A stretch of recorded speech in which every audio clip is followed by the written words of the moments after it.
So we were just talking about ascension symptoms and what that looks like and the energy that has been blessing us and marinating us recently. So Terry, how have you been feeling about all of that? Well, it's a day-to-day basis type of thing. I wake up and I want to have a great attitude and, uh, you know, make it a great day. I try to, get on the positive highway. And, sometimes some of these days there's just so many roadblocks, it seems. It makes no sense, that the only weather station I even look at as far as newsworthy is the Schumann resonance monitor out of Russia anymore. And when I see these big white patches, going across the screen, it's like, uh-oh, we're going to have one of those kind of days, you know? So Have you experienced not being able to sleep, or have you experienced the opposite? the opposite, I average probably 6 hours a night. And then some days, and especially after I eat, and I understand why, because the body has to break down what we've just eaten, and I've gotten very careful as to what I put in my body anymore, mostly organic, very little, uh, fun food, call it, so the body, but I have my moments after I eat, I get together with my guys in the car club on Saturday morning and we go out to breakfast. And then, we're out for maybe an hour. And then I go over to my partner's house and do some metal fabricating work or whatever. But when I come home from breakfast, I got to lay down and take a nap because, I'm just not as big an eater as I used to be, and having a full breakfast now, with the boys. It takes a lot out of me. It's almost like back in the day when we were kids staying out all night, going to the dance clubs and stuff, but it's in reverse now. Mm. So yeah, it's just you got to really treat your body right nowadays and just be very careful as to what you put in it, and the best thing that I've ever done is quit alcohol. I mean, if you have it for some sort of ceremonial reason, that's fine, but or glass with dinner, wine or something like that. But coming home to unwind from the business world and drinking a 12 pack of beer or something and just doing it over and over and over again. The ascension symptoms and all that abuse you're putting in your body. It's not going to be a pleasant experience. So my and I try not to give advice because everybody has their own path to choose, but God, do yourself a favor and really watch your alcohol consumption because it doesn't do you any favors. You Mm. know, Yeah. so that's about all I have. Just keep your temple clean. Be a good janitor. Well, I mean, too much of anything is always going to be bad. There needs to be that good balance. I mean, I haven't drunk alcohol for ages, but I think it's the addiction to the sugar and that temporary part of release of all our stress and worries that kind of elevate us and keep us feeling so positive and free from whatever kind of it's a not a, such a fantastic cycle. But I mean, Yeah, there's so much preservatives and so much things in our foods that we think should be pure and organic and fantastic for us, but blech. So I'm sensing a lot of people are suddenly trying to go to sleep and then they either get woke up really firmly boldly and can't go back to sleep, and they don't know why, because they like sleeping, they feel tired, but this is usually when people are needing to be conscious and present in their lifetime right now, to hold the energy and space for humanity. This is what has been explained in sessions. There's a purpose for the people who need to sleep a little bit longer, and just feeling really tired. When you are high vibrational, it takes a lot out of you, especially if you are doing a lot of other energetic work without even knowing it. So, that can be really exhausting if there's no balance there. We all know if it's an upgrade. I mean, sometimes we can worry thinking something's wrong with us, but it's about being so fine-tunedly aware of your body that you know intuitively what is happening. And we take our bodies for granted so much. So it's like we need to introduce our bodies to ourselves. Oh, absolutely. Yeah. This period in time, this spiritual puberty that I call it, it's a reintroduction to self. The Native Americans call, this experience that we've lost our way. And, if that isn't more poignant, we've certainly lost our way and have continued to lose our way, and the only way really is inward. And that's it. There's one direction to finding yourself, and that's stilling the mind, and I work on that a lot, especially, sometimes you get monkey brain, comes in and starts chattering, and it's just sometimes you just got to say, will you just please shut up and leave me alone? I got that from, uh, recovery meetings, and I've mentioned that before. You get that head chatter, and head chatter is a discipline. It won't leave you alone until you tell it not to bother you. You have to draw that line in the sand. It's a discipline. Mm, yeah. And knowing the difference between your responsibility and not your responsibility. And I feel like a lot of people are wanting to distract themselves with other people's stuff while they're not focusing on their own inner work. And also, yeah, as you say, that monkey mind. Um, People are having many ascension symptoms and going into worry, fear, thinking there's something wrong.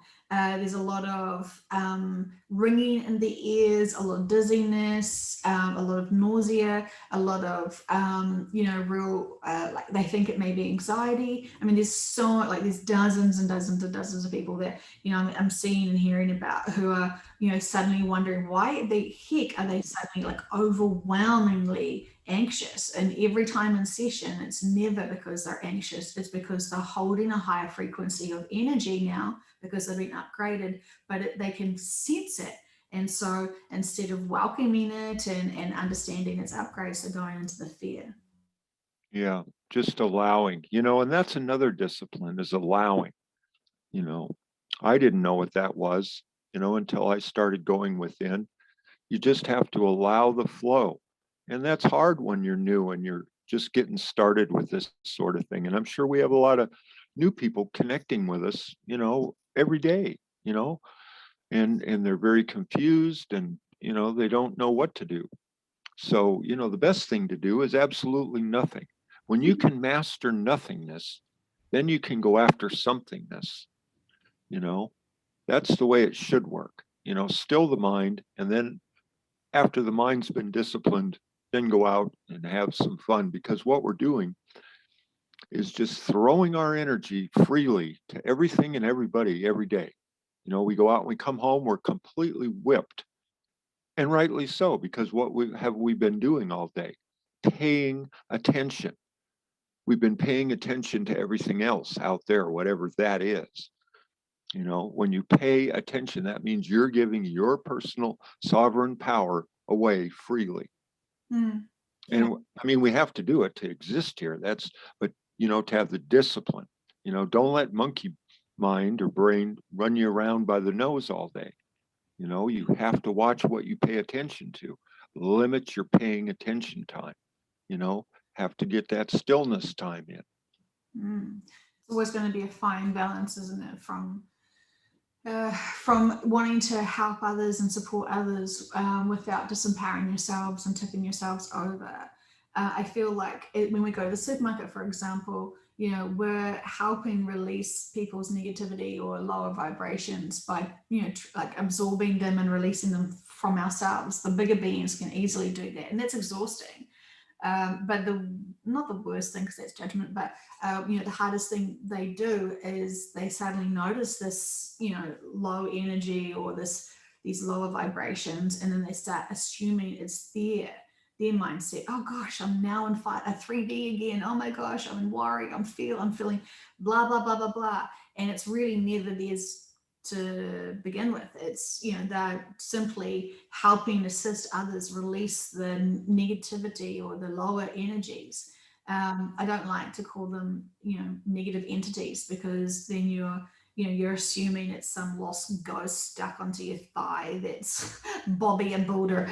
But it's never Bobby the Builder. It's literally just energies and frequencies that you're able to help assist others with. So this is what Yeah. a lot of really amazing we're all amazing, but a lot of people who are really what is it called, empathic, really sensitive to other people's energies, can't handle groups of people. So then they think, oh gosh, it must be the Wi-Fi or 5G, or they want to label it as something, and they're not seeing it for what it is. You're Yeah, helping.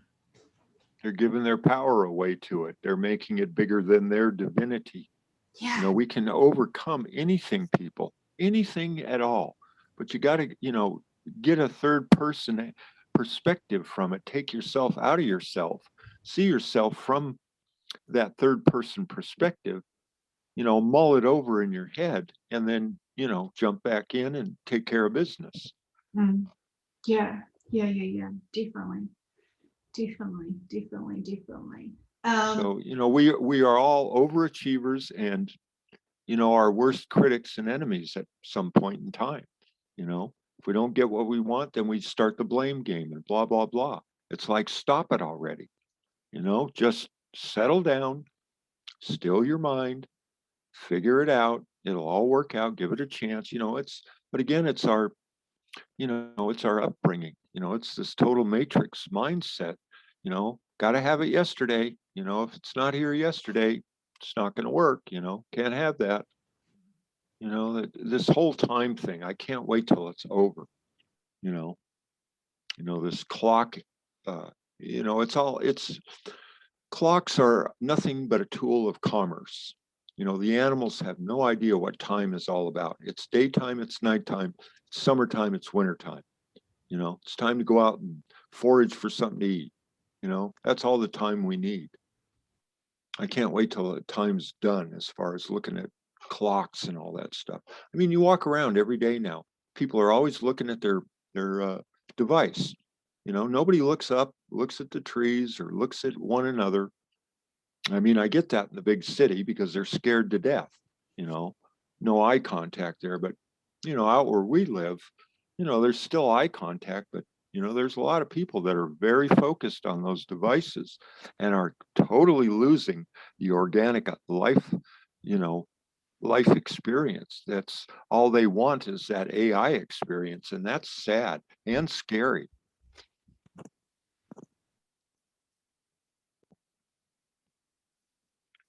Are you with me, Joe? Yes, I am. Oh, It is concern with the addictions of devices, but knowing that it can bring communities together as well. So everything has duality. yeah, you're right. You're right.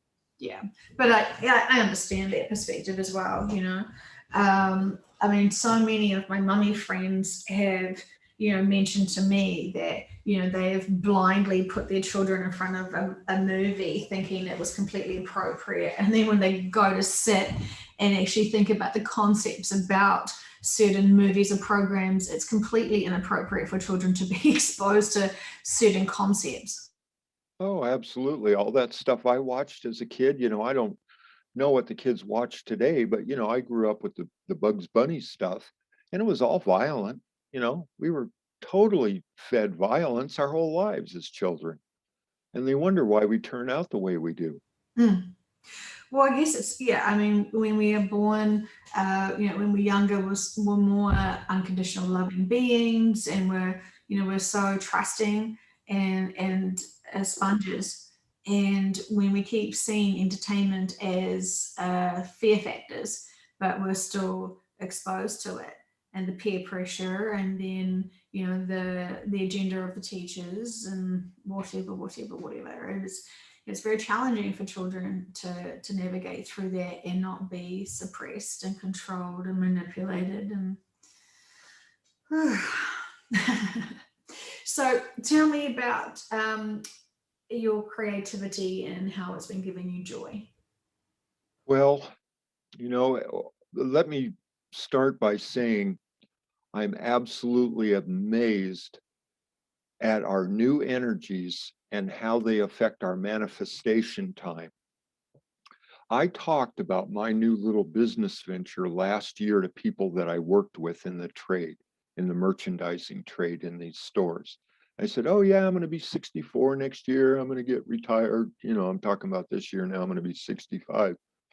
And, I was just talking about it and being all happy. Yeah, my buddy and I were going to restore these antique VWs and, just have a good old time doing it, which we are. But now, by talking about this, by focusing my energy, my attention, and putting my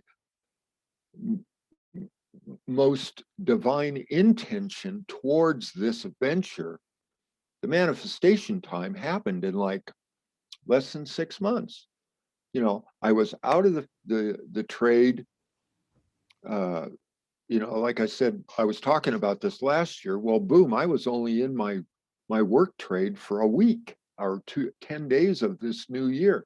Bam, I was gone. Cashed in all my chips at the cashier window as far as my retirement.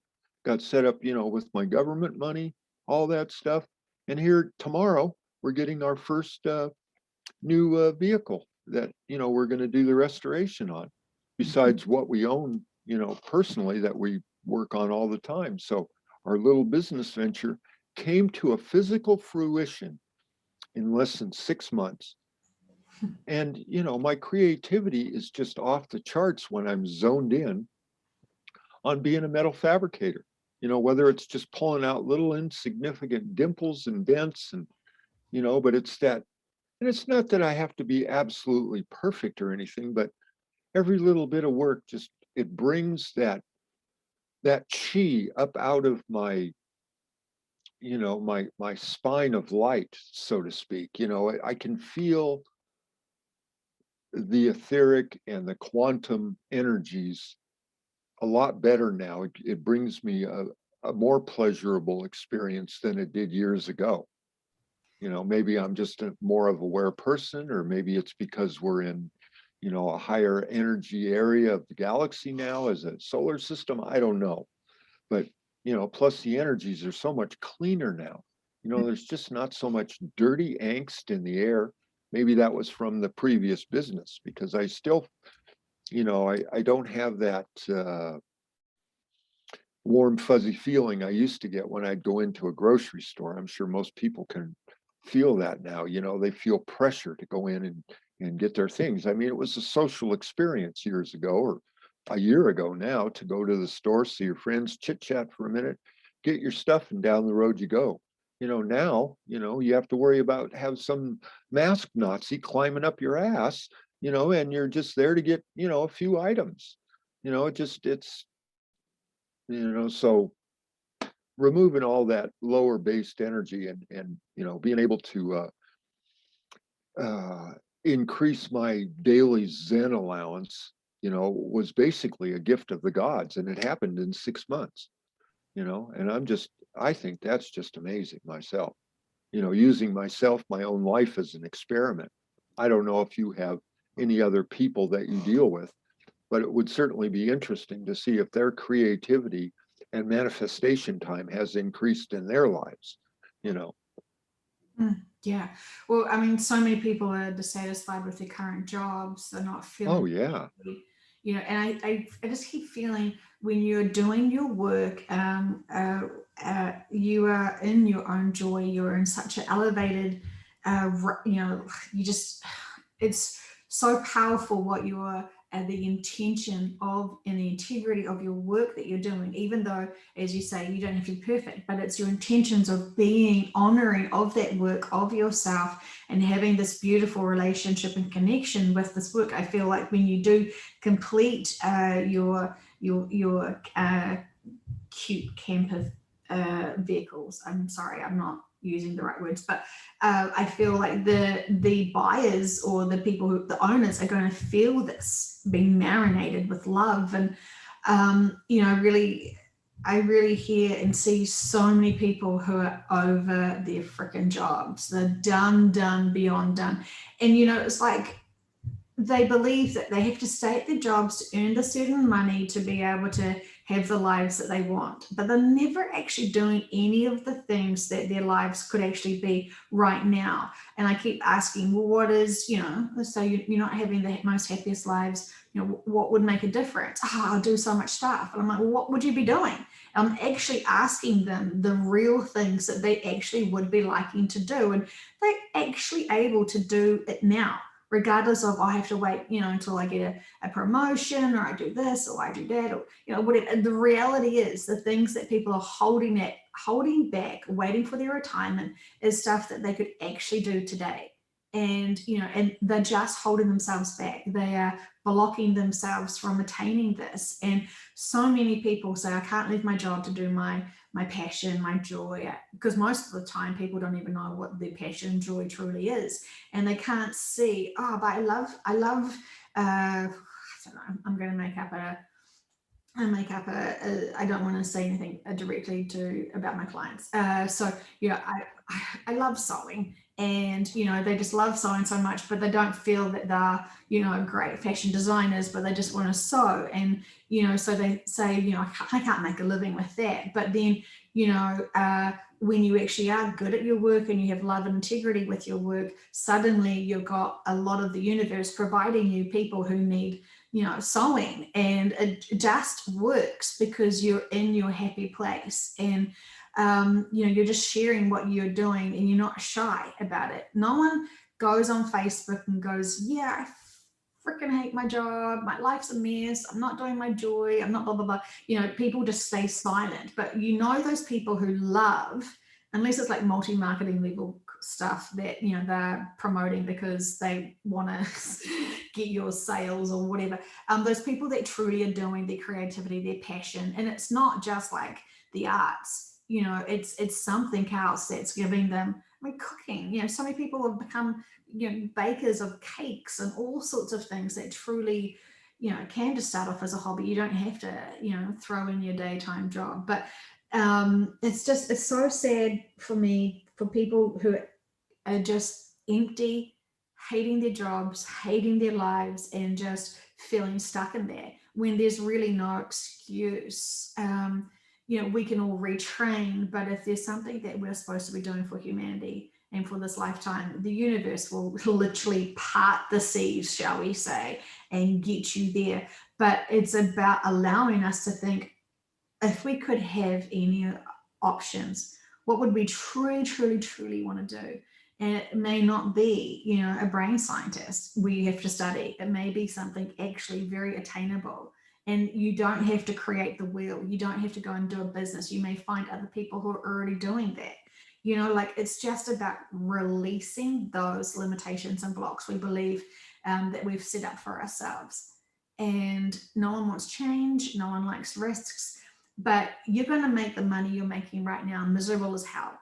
You could actually open your mind, expand, and see what options and opportunities there are for you that gives you joy.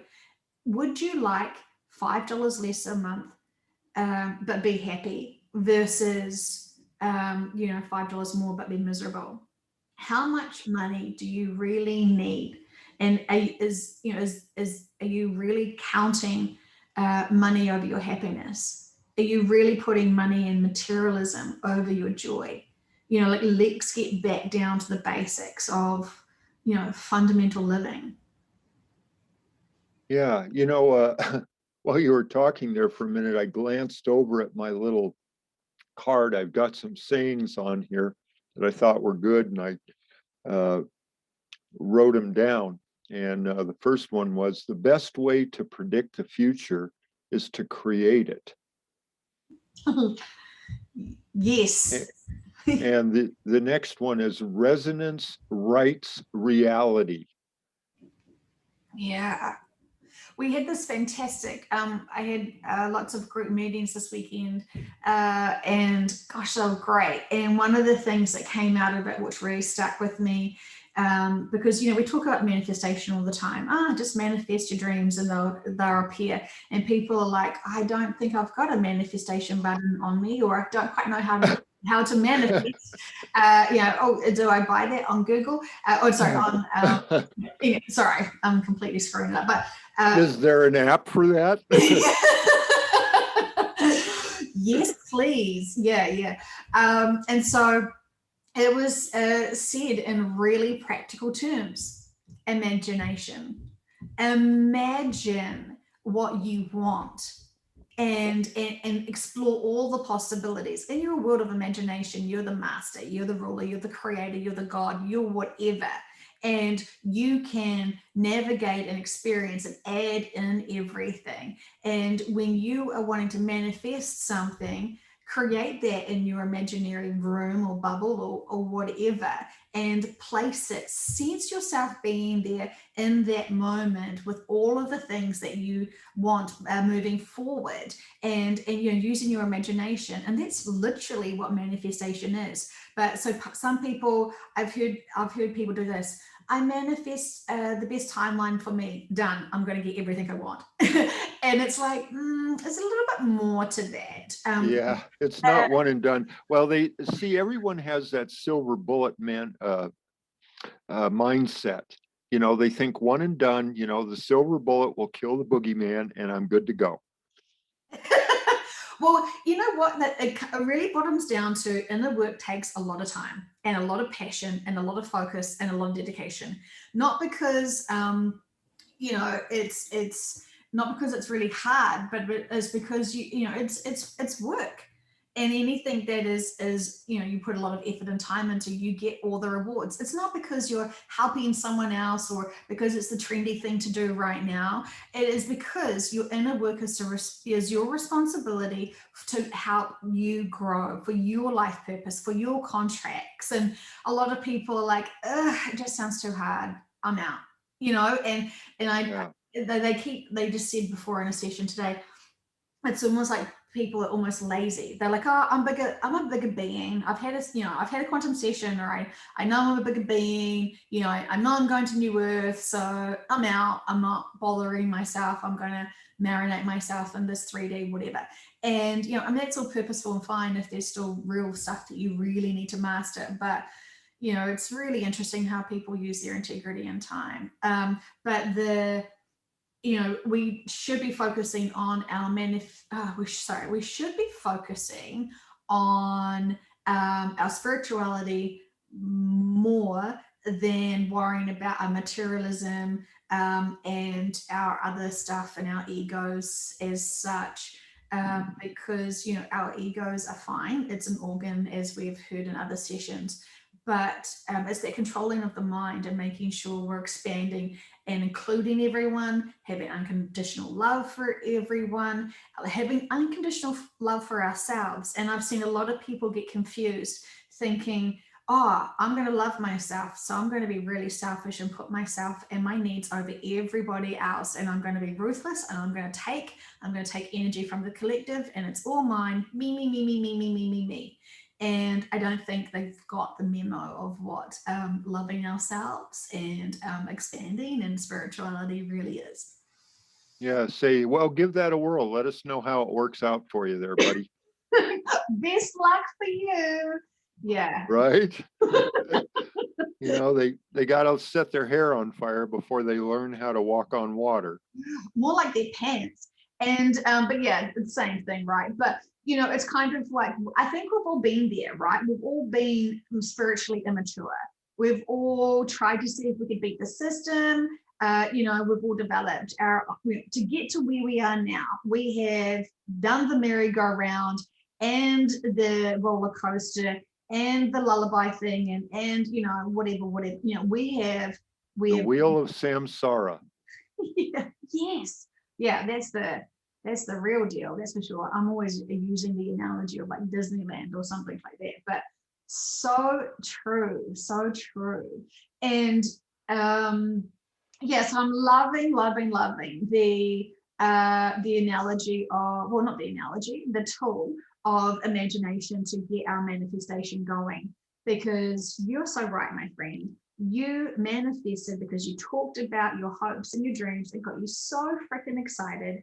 Hopefully, you had friends that supported you and nurtured you and had unconditional love for you and your hopes and dreams and your vision.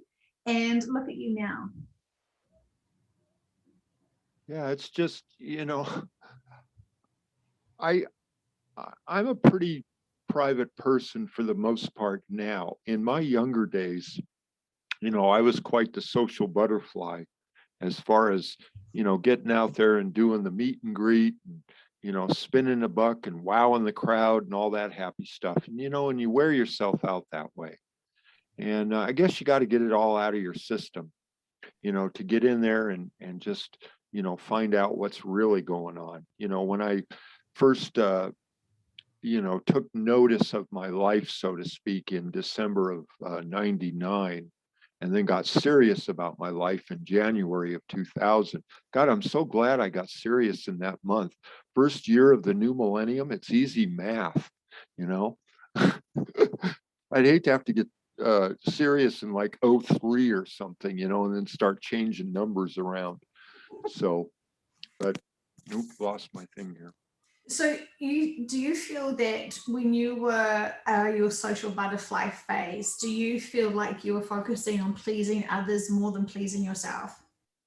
I did whatever it took to make a buck. I was a chameleon, Mm-hmm. total chameleon. It's just how I was raised. Mm-hmm.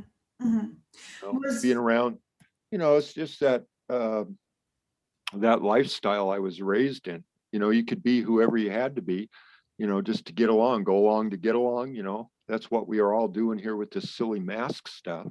Go along to get along. Oh, I'll take the vax or the vax just to get along. It's like, no, that isn't the way you're going to make it in this world, and I found that out, when I fell off the, had my Wile E. Coyote moment, went off the cliff, in January of 2000. But it was the greatest thing. You got to have uh, a burning bush moment or something in your life, some spark, that changes your direction. mm, And, I've just been on that path uh, ever since. I mean, sometimes better than others. I've had good years and bad years in it. But I felt that, my big growth years have been when I was on my own and not in a relationship, in uh, mm, a marital type relationship, a loving relationship, not necessarily a roommate relationship, you mm-hmm. know. Yeah. And it kind of, I think we learn to be people pleasers from a very early age. And then at some point we realize that we're spreading ourselves so thin, we're not able to even acknowledge or see or meet our own needs. And, those are the burning bushes. Before we started recording, we were talking about bigger beings that were here on earth to help and guide and navigate us morally and try and get us all in control to be better. I do know some of them had their own agenda for their own egos. It seems like that's a big downfall for any beings coming here. Once you have the status or feeling of being godlike, then yeah, that kind of trips you up a little bit. But as we were saying, Are you there? yes, I am. Can you still hear me? I got you. Yeah. I lost you for a second. Go ahead.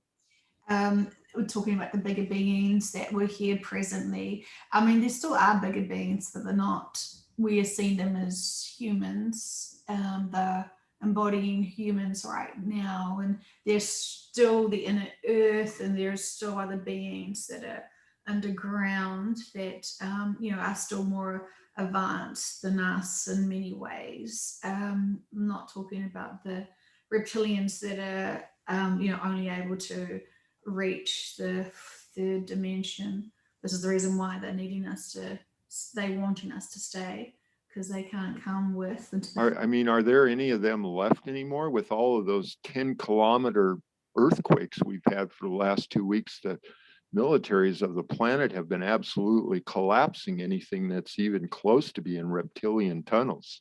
Yeah. I mean, the military's just been balls out blowing the shit out of this planet at 10 kilometers deep if you check the earthquakes. Yeah, yeah, yeah. Well, we just had a whole bunch of them up north from in my country.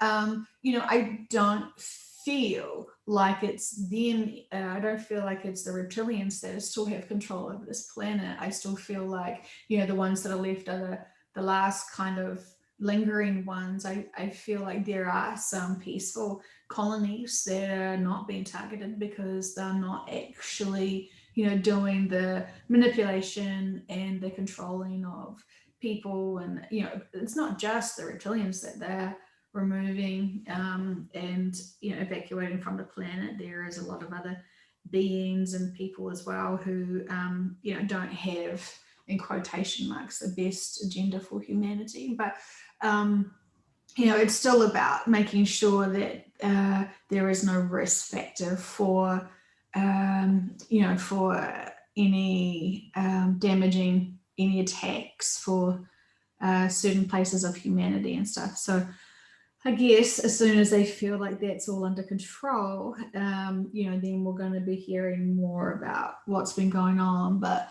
I feel very sorry and compassionate for those impatient people who are still desperately wanting things to move forward. And the reason why we don't have the one Antichrist, but we have several different smaller versions of the Antichrist playing out their roles, we didn't have that massive drama and massive impact and devastation and really challenging times. With the one Antichrist, we've got different challenging times that are smaller as such. And because they're smaller, they're less obvious and more secretive and kind of subtle.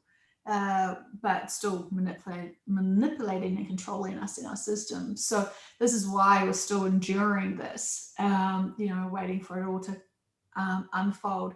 If they had been more public with it, it would have been different. But it's a process.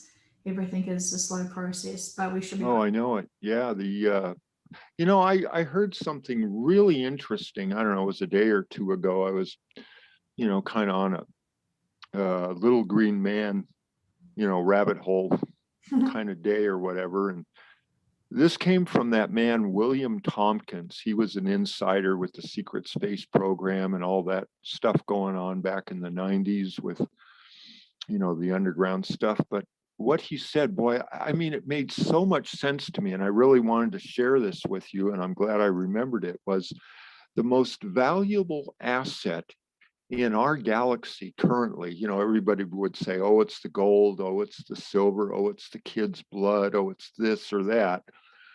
But what really makes sense is the most valuable asset, at least in our dimension or density, is a breeding pair of third dimensional humans. Because what we can create as a pair, a man and a woman pair, uh, can be reproductively upgrading for them, for the higher beings. Because what I've understood is that they've lost their emotion because of their evolutionary and spiritual growth. Emotion has gone away, and they marvel at how emotional we get over stuff. I mean, we are some real tear jerking species people. Yeah. We can lose tears over pretty much a broken shoelace, and that just totally mystifies these beings. So they, in turn, in a respectful way, would like to use what we have available in our DNA for their species so they can become more human-like. And here we are down here wanting to turn on like June bugs and get all lit up in the fifth dimension. It's just too funny. Yeah, when we are their experiment, they've been tweaking and playing with our DNA and upgrading us constantly, and they can harvest our eggs and semen and our unborn, and they can take hybrids and they can do so much with their technology. So they don't really need us as such because they can, they do so much that we don't even really know half the time. And so, sometimes miscarriages can be perceived as that.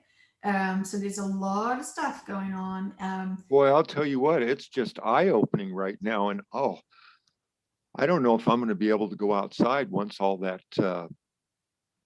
crimes against humanity comes out, because I got a little taste of a couple of things, a day or so ago with a couple of these military guys that I listened to, and they've been privy to some of these videos that were shot, or I don't know, who had them or who took the videos of, some very serious, people being chained to trees and stuff like that. And I'm not going to go any further, but that sort of stuff. And these military guys were sick to death. I mean, they're big, bad, military guys, and they were like lost it for a couple days. I mean, that's how deep this spiritual stuff goes. So, people better hang on to their asses, because it's going to be a bumpy road here as far as the intel. When it comes down, baby, it's going to be like dominoes. I'll tell you that.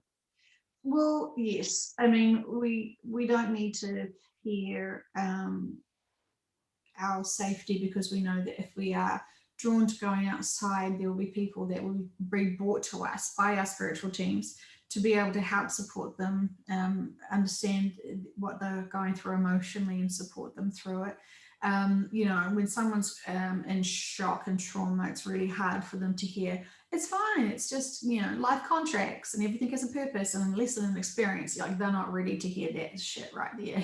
Like they're too much in the fear and the emotions of it all. So we can support people because they're going to be in shock more than, wanting to, harm us or hurt us. They're going to be so vulnerably, profoundly, taken back that they're not going to be able to act out their own crimes. They're going to just be really taking a moment to process it and understand how it's all gone behind the scenes without them knowing it.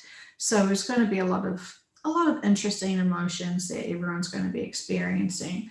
But remembering that a lot of stuff that we do here is a lot of exaggeration and nonsense. We've just done a session about it, about how, there is some small stuff that's not so fantastic happening for humanity, and the way that some of the light workers are wanting to dramatize it and exaggerate it for, fear factor or whatever. It's not to help humanity. It is to,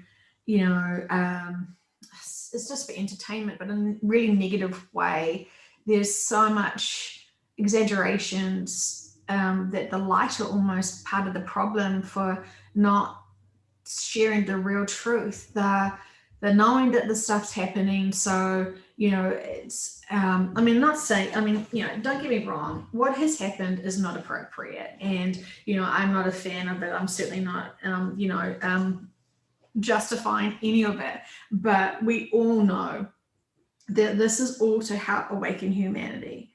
And those souls have come here because they needed to experience this. They wanted to experience this. And as it all unfolds, we have had to have our own experiences of not wanting to believe it, and that roller coaster of emotions. We can't get stuck in feeling overwhelmed.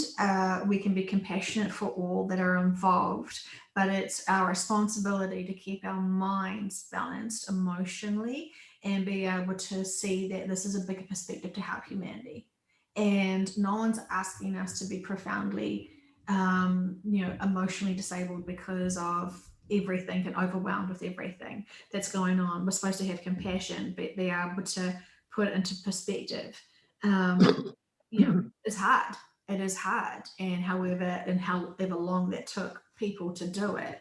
But I feel like, again, you hear this, it freaks you out. You're so concerned about it. You want to listen to more of these influencers who have got big followings, who still want to talk about it and trigger people into they're not saying the metaphysical purpose of it. They're just going into the drama of the bloody children, because they've been beaten up and whatever, really freaking gruesome, ghoulish accounts. And we've talked about this before, but like the audience listening to it, it's triggering them back into that disempowerment. When you are so compassionate about these crimes, how are you able to even help? You're just triggered into this lower density of emotion. Yeah, yeah, you're right. Yeah, I agree. Yeah, you got to really watch that stuff. I mean, I can only take so much, Mm. but I do want to know how things are going as far as, where we're at with, cleanup. Yeah, yeah. And you know what? The people responsible are doing the best and the fastest work that they can do. And, they're not contractors that are, half-ass. I feel like there's a very motivated, trained, skilled people that are doing the best they can, the most safest way they can. And we just have to trust that, that they are being guided through the divine to be able to do the best jobs that they can. And while they don't really care about if we're impatient or not about the truth coming out, they're still focused on their jobs. And so we can't keep tapping on their shoulders saying, are we there yet? Are we there? Are we there? Are we there yet? And so, we just trust. We want to send them love. We want to send them support. We want to send everyone love and support. We want to ask everyone who is stuck in the worry, the fear, and the drama of all the crimes against humanity just to step aside, see it from a bigger perspective. It's helping humanity.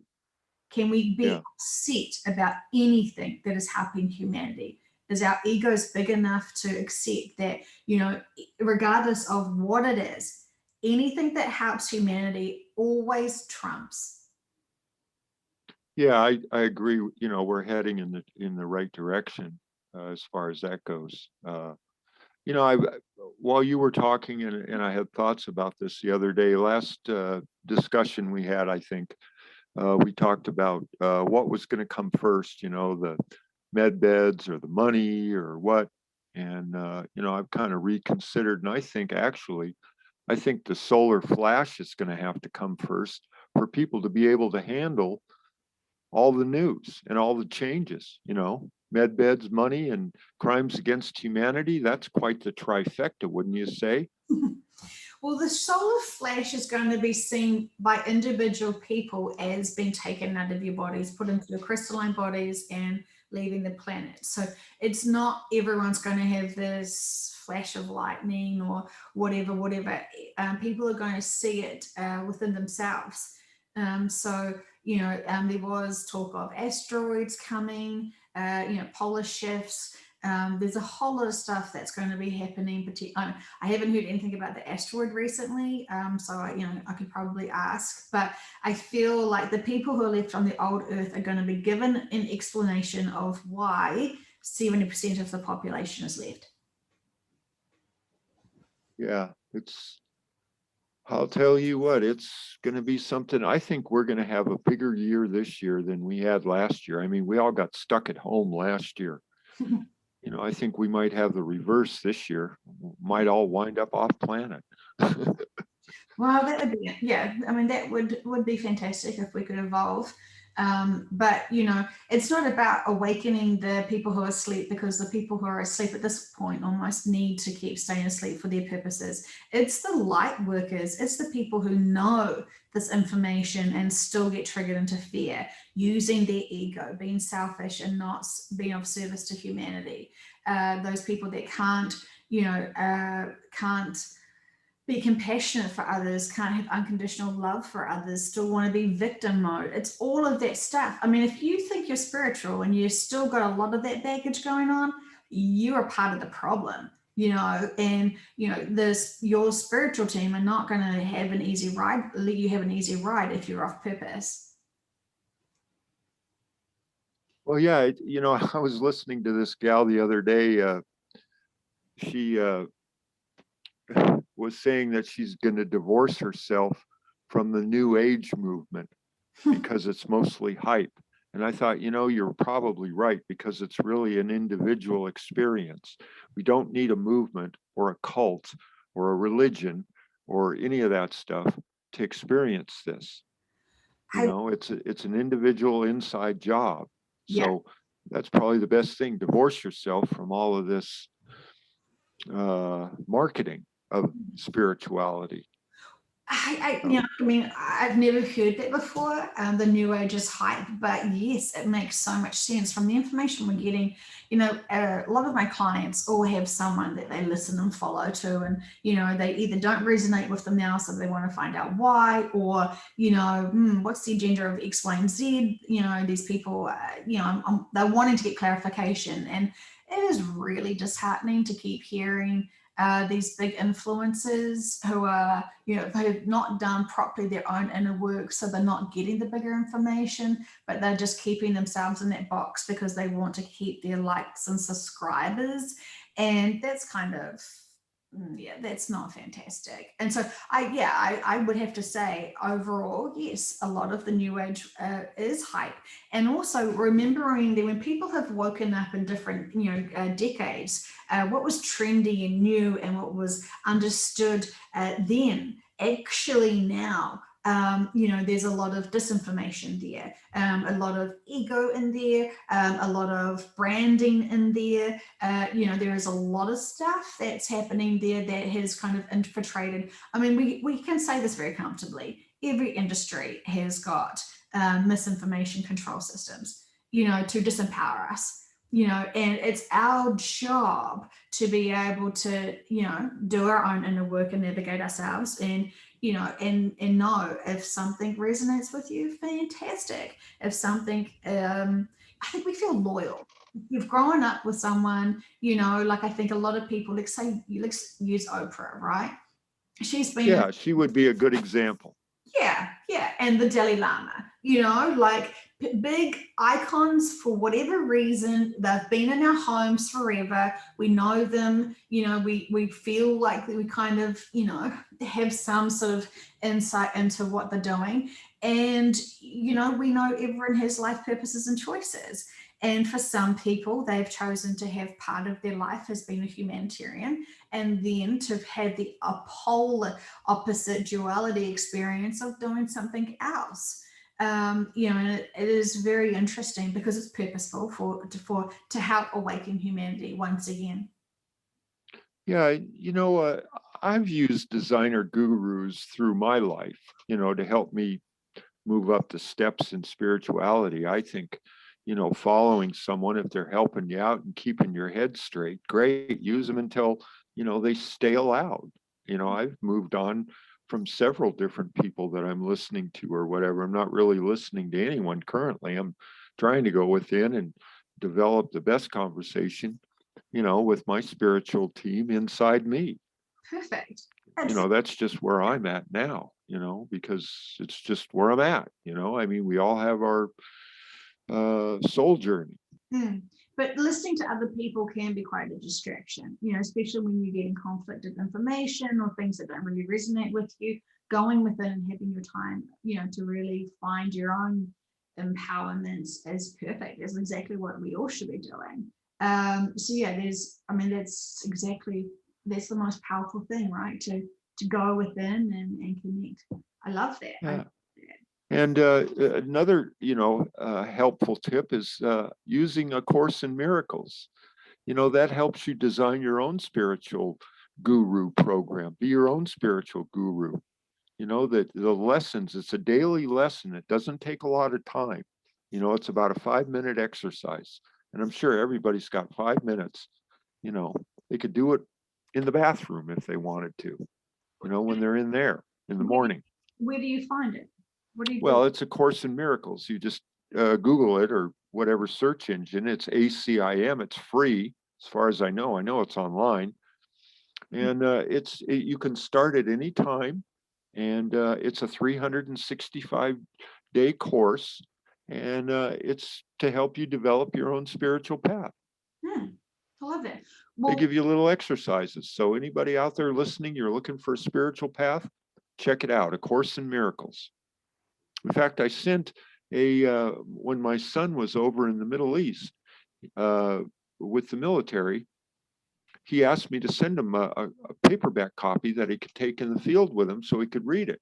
And I did that. I sent him a little Reader's Digest version. He said it worked like a champ. hmm, So yeah, it's just, it's your little spiritual dictionary kind of thing, and you get a little different lesson every day.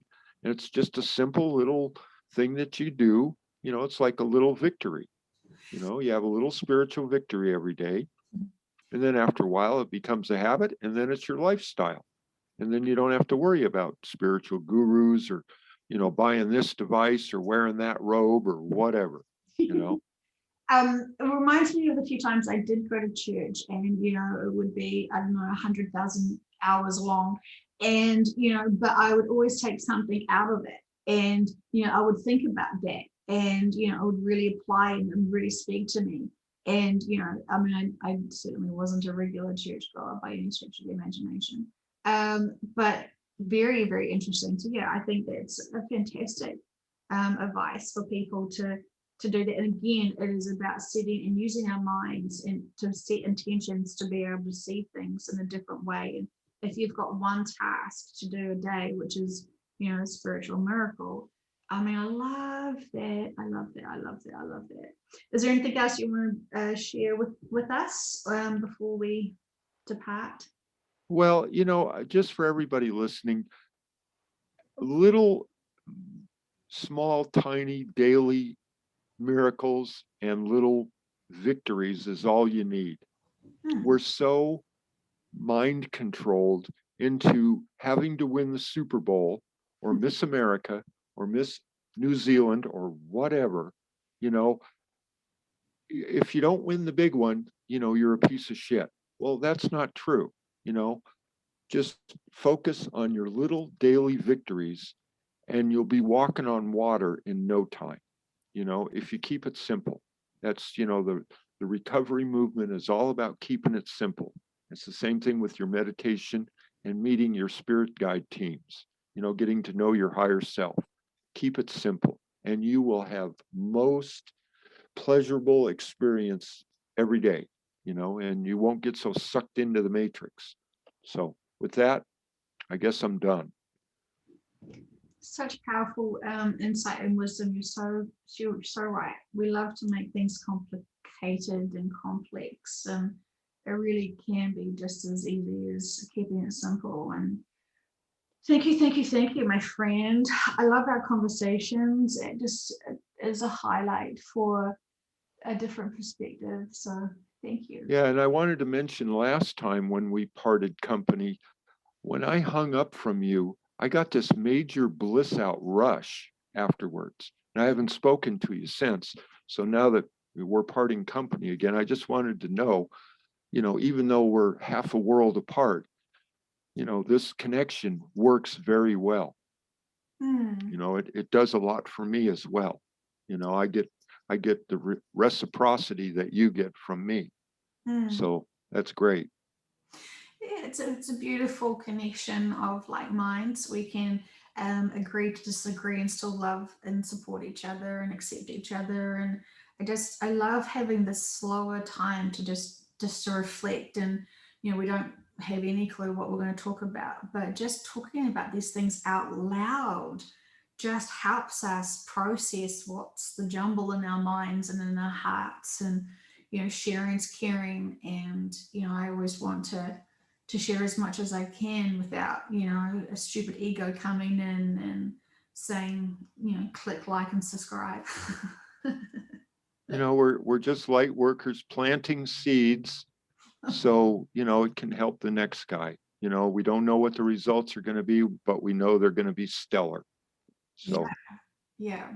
I my seeds, I would like some flowers to be sprinkled in there, and some joy. Whatever seeds that produce joy and excitement and love and creativity and dancing. And I mean, I'm thinking of the figurative seeds, but I just know there's so many people out there who just need a big hug from us.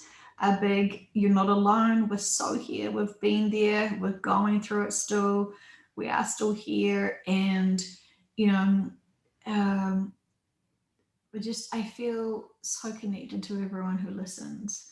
I can feel and sense it. And I want a little part of me to come into their ears. And I just want to give them a big hug and love. I can feel you. I can just sense you. And I just my biggest hope is that you just feel unconditional love for yourself. You so accept Yeah. yourself. Oh, and from the team, thank you for posting that healing energies video you posted about a week ago. Mm, You know, I've listened to that several times. It's very soothing and comforting. You nice. know, the 11-minute video you had about 3 or 4 videos ago, the Yeah, healing energies, it's one of the few that you label. yeah. I know. I'm such. That really worked well for me. So thank you, and thank you from the team.